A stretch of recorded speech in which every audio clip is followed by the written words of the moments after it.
मेरठ में बारिश की वजह से 2 मंजिला मकान ढहा है। 20 साल पुराना मकान जिसके गिरने की वजह से बड़ा हादसा हुआ है। आपको बता दें कि मलबे में दबकर 4 लोगों की अब तक मौत की पुष्टि हुई है। हादसे में मौत का आंकड़ा भी बढ़ सकता है। आपको बताते चले कि मृतकों में 2 बच्चे, एक महिला और एक युवक शामिल है। 5 लोगों को मलबे से अब तक बाहर निकाल लिया गया है। इधर हादसे के वक्त घर में मौजूद 13 से 14 लोग बताए जा रहे हैं, जिनमें से 5 महिलाएं, 8 बच्चे और एक व्यक्ति मौजूद था। हादसे के वक्त 3 भाई जो कि घर से बाहर बताए जा रहे हैं। हाईटेक मशीनरियों का इस्तेमाल किया जा रहा है रेस्क्यू ऑपरेशन के लिए।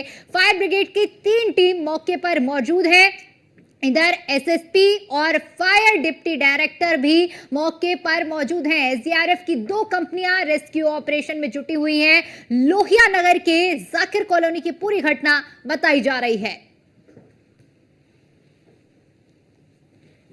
तो मेरठ का हादसा है जहां पर बारिश की वजह से 2 मंजिला मकान गिरने की खबर है और इस पूरे मामले में लगातार रेस्क्यू ऑपरेशन चल रहा है। 20 साल पुराना मकान बताया जा रहा है जो कि धराशायी हुआ है और मलबे में दबकर अब तक 5 लोगों की मौत की खबर है। हाईटेक मशीनरियों का इस्तेमाल किया जा रहा है। युद्ध स्तर पर रेस्क्यू ऑपरेशन जारी है। फायर ब्रिगेड की कई टीमें मौके पर मौजूद हैं और लगातार रेस्क्यू ऑपरेशन किया जा रहा है। और हमारे संवाददाता अतुल शर्मा लगातार ग्राउंड जीरो से हमारे दर्शकों को पल पल की अपडेट साझा कर रहे हैं। अतुल, इस वक्त फिलहाल क्या स्थिति है, कितना रेस्क्यू ऑपरेशन आगे बढ़ा है? ऑपरेशन जारी है। अभी तक की अगर बात की जाए तो 7 लोगों को निकाला गया, मासूम बच्चे को भी निकाला गया। एक मासूम बच्चा और दिखाई दे रहा है जिसको निकालने का जो टीम है वो प्रयास कर रही है। रेस्क्यू टीम लगातार रेस्क्यू ऑपरेशन कर रही है। अभी चंद सेकंड पहले ही एक बच्चे को निकाला गया जो मलबे में दबा हुआ पड़ा था। दूसरी तरफ अगर बात की जाए तो पूरा परिवार घर के अंदर मौजूद था। वहीं अगर रिश्तेदारों की बात की जाए तो इनकी एक बहन यहाँ पहुंची थी बच्चे के साथ, वो भी दबे होने की संभावना जताई जा रही है। 14 लोग दबे होने की संभावना अभी तक जताई गई है, लेकिन 7 लोगों को निकाला जा चुका है। एक महिला की बेहद नाजुक हालत है, एक व्यक्ति की बेहद नाजुक हालत है। 5 लोगों की जान जा चुकी है। लगातार रेस्क्यू ऑपरेशन जारी है। एनडीआरएफ, एसडीआरएफ और फायर ब्रिगेड की टीम रेस्क्यू ऑपरेशन कर रही हैं। प्रशासनिक अधिकारियों की बात की जाए, कमिश्नर की बात की जाए, सीडीओ की बात की जाए, सभी अधिकारी यहाँ पर मौजूद हैं। एसडीएम, सीओ की बात की जाए, सभी अधिकारी मौके पर रेस्क्यू ऑपरेशन का निरीक्षण कर रहे हैं। रेस्क्यू टीम इस वक्त युद्ध स्तर पर जुटी हुई है। वहीं दूसरी तरफ अगर बात की जाए विकास प्राधिकरण की बड़ी लापरवाही के चलते ये हादसा हुआ है। विकास प्राधिकरण के अधिकारी अगर पहले से जर्जर बिल्डिंगों को नोटिस अगर जारी करें तो कहीं ना कहीं ऐसे लोगों की, मासूम बच्चों की जान बच सकती है। लेकिन कहीं ना कहीं आराम फरमाते हुए, एसी में आराम फरमाते हुए विकास प्राधिकरण के अधिकारी ऑफिसों के बाहर नहीं निकलते हैं, जिसके चलते इस तरह की बड़ी घटना हो जाती है। आसपास के घरों की बात की जाए दीपिका, 3 घरों में इस भयानक मंजर का, जो खतरनाक मंजर है, उसके हादसे का शिकार आसपास के 3 घर हुए हैं। तीनों घरों की दीवार टूटी है, छतें टूटी हैं। लेकिन कहा जा सकता है जिस तरह से 20 साल पुरानी ये बिल्डिंग है, 20 साल पुरानी बिल्डिंग में 14 लोग, 2 परिवार यहाँ पर मौजूद थे। तीसरे परिवार के लोग बाहर गए हुए थे, 3 लोग बाहर गए हुए थे।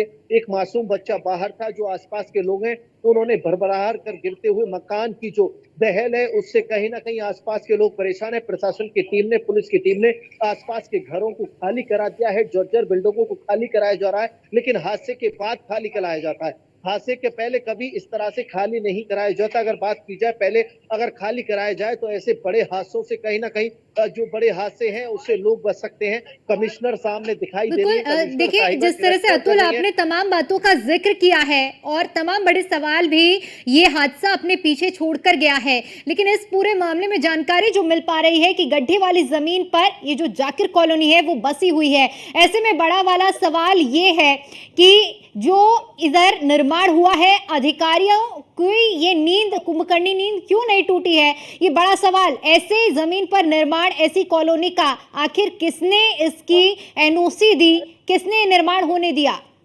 देखिए, बिल्कुल कहा जा सकता है कि विकास प्राधिकरण के अधिकारियों के साठगांठ के बाद इसी तरह से निर्माण किया जाता है। और मेरठ की अगर बात की जाए, जाकिर कॉलोनी सबसे जो गड्ढे वाली जगह है, गड्ढे की जगह में बनी हुई है। पानी की सबसे बड़ी समस्या रहती है। नगर निगम को लेकर के लगातार सवाल खड़े होते हैं। अगर अब की बात की जाए, देखिए सुबह से मूसलाधार बारिश पड़ रही है, बीते दिन से लगातार बारिश है जिसके चलते घुटनों तक पानी है। अधिकारी भी यहाँ पर आज जलमग्न में निकल कर आते हुए नजर आ रहे हैं। कहा जा सकता है कि आम व्यक्ति किस तरह से परेशान रहता है। यहाँ पर कॉलोनी बनाई जाती है, विकास प्राधिकरण की तरफ से यहाँ पर जो कॉलोनी है उसका मानचित्र तैयार नहीं किया जाता है। गड्ढे में कॉलोनी है और पानी की बड़ी समस्या है। लेकिन दूसरी तरफ अगर बात की जाए तो विकास प्राधिकरण के अधिकारी एसी के कमरों में बैठ करके सांठगांठ करने में जुटे रहते हैं। लेकिन आम जनता की बात की जाए, भोली भाली जनता की बात की जाए, जनता भोली भाली फंस जाती है। उसके बाद ऐसी जगहों पर मकान बना लेती है। 20 साल पहले इस मकान की एनओसी किस अधिकारी ने दी थी, किस अधिकारी के द्वारा मानचित्र तैयार किया गया था, इन सभी सवालों की अगर बात की जाए तो अधिकारी सवालों के घेरे में है। लेकिन अधिकारी कहीं ना कहीं बचते हुए नजर आ रहे हैं। प्रशासनिक अधिकारी सवालों से बचते हुए नजर आ रहे हैं। पुलिस प्रशासन जुटा हुआ है, रेस्क्यू ऑपरेशन जारी है।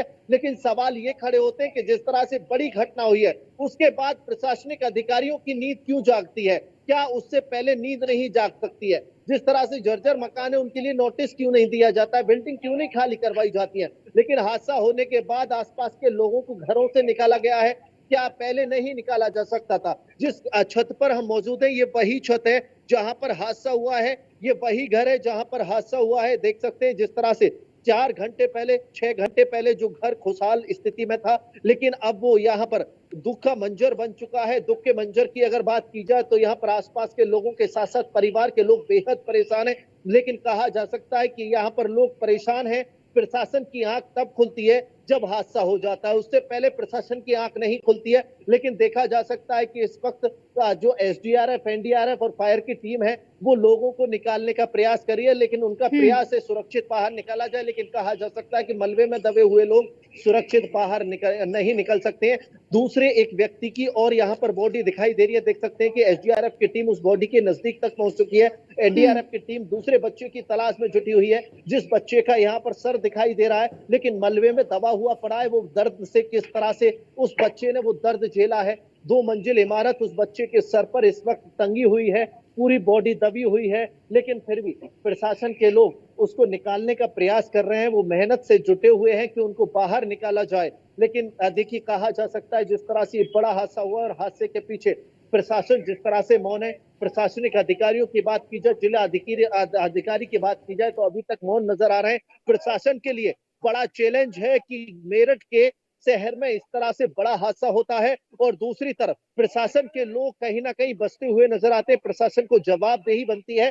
जिस तरह से यहाँ पर यह हादसा हुआ और हादसे के बाद अभी तक किसी भी तरह की कोई प्रतिक्रिया नहीं दी गई है। 14 लोग यहाँ पर दबे हुए बताए जा रहे हैं। आसपास के लोग और जो यहाँ लोकल के लोग हैं, जो परिवार के लोग हैं, जो रिश्तेदार हैं, वो यहाँ पर फंसे हुए बता रहे हैं। वो अपनों को फंसा हुआ देखकर दर्द के मारे करा रहे हैं। मेरठ की अगर बात की जाए, मेरठ की जाकिर कॉलोनी इस वक्त दर्द से कराती हुई नजर आ रही है। पूरी कॉलोनी में इस वक्त अगर देखा जाए तो दुख का मंजर है और दुख के मंजर में लोग एक दूसरे की मदद में जुटे हुए हैं। प्रशासन की टीम यहाँ पर एसडीआरएफ, एनडीआरएफ, फायर की टीम यहाँ मदद में जुटी हुई है। लेकिन सवाल ये खड़ा होता है कि प्रशासन क्यों आंख बंद कर कर बैठता है और उसके बाद इस तरह से बड़ा हादसा हो जाता है। और हादसे की अगर बात की जाए तो हादसे में कई मासूम बच्चों की जान चली जाती है।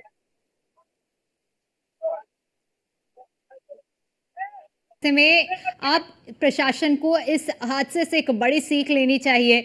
आप चूंकि एक बड़ा सबक मिलता है कि जर्जर इमारत पर किस तरह से एक्शन लेना चाहिए, चूंकि एक सीख है और सबक है ताकि आगे और कोई मासूम इस तरह से अपनी जान ना गंवाए।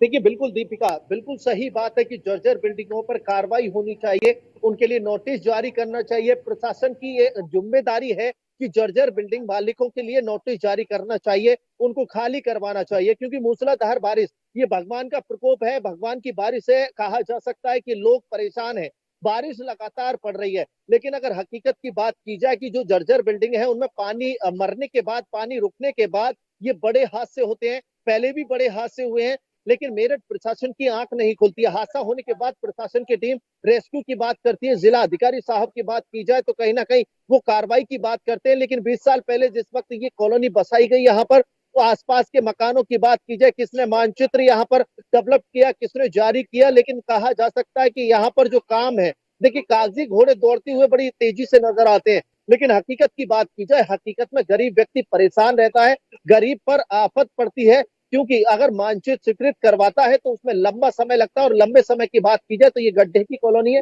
पानी की बड़ी समस्या है, पानी घरों में मरता है, रुकने के बाद सड़कों पर पानी दिखाई देता है, घुटना भरा पानी यहाँ पर देखने को मिलता है, उसके बाद बड़ा हादसा हो जाता है और प्रशासन की टीम घंटों बाद मौके पर पहुंचती है।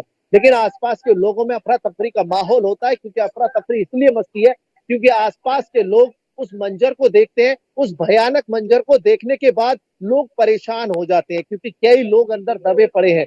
अभी देखा जा सकता है एक बच्चा और एक युवक यहाँ पर दिखाई दे रहा है, जिसको निकालने के लिए टीम जुटी हुई है। एसडीआरएफ, एनडीआरएफ की कई टीम यहाँ पर पहुंची है। अभी तक की अगर बात की जाए तो फायर की 3 टीम यहाँ पर मौजूद है। एफएसओ के साथ सीएफओ, डिप्टी डायरेक्टर है, एसएसपी मौके पर मौजूद है। लेकिन सवाल ये खड़ा होता है कि जिस तरह से यहाँ पर बड़ा हादसा हुआ है, उसके बाद विकास प्राधिकरण के अधिकारी क्या सीख लेते हैं? क्या और जर्जर बिल्डिंगों पर भी कोई कार्रवाई की जाती है, उनको खाली कराया जाता है, या इसी तरह से बड़े हादसों का इंतजार करते रहेंगे? बिल्कुल मेरठ विकास अतुल, बहुत प्राधिकरण बड़ा के लोग। सवाल है और ठीक बात भी आपने कही कि क्या कोई एक्शन होगा या इसी तरह बड़े हादसों को न्योता देते रहेंगे। बहुत बहुत शुक्रिया फिलहाल आपका हमारे साथ ये जानकारी साझा करने के लिए। नजर बनाए रखिए।